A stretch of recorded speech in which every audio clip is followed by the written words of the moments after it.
Listen, I'd like to jump back to question number 2, where we talked about some new opportunities presented by moving to the cloud, and that included, considerable savings in data storage. But is there a concern about not being able to accurately predict monthly costs? Chad, would you mind going into this into a bit more details about price predictability of cloud data warehouses and Google's strategy? Sure. I'd be happy to. BigQuery's pricing model is based on the premise of pay for what you use.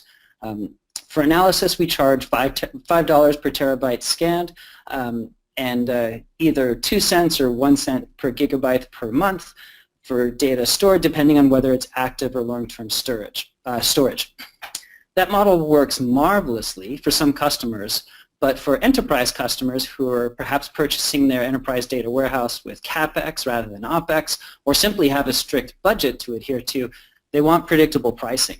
And that's why BigQuery has introduced flat rate pricing, which is designed for enterprise customers. For a set monthly fee, customers can buy a dedicated reservation of slots. As storage volumes and associated costs are much more predictable than analysis, the storage is still charged at the standard rates that I mentioned just a second ago. Thus, the flat rate pricing customers can run as much work as they can fit into those resources for a set monthly fee. We also have several tiers of the flat rate pricing, so if customers want to buy a larger reservation of slots, they can.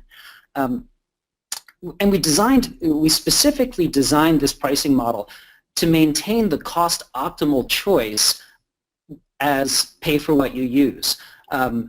But for customers who value cost consistency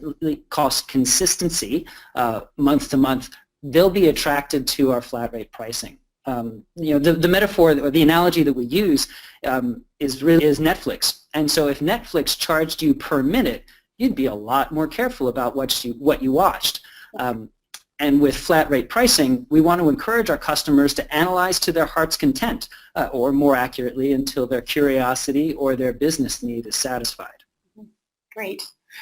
Great. Thanks for explaining that.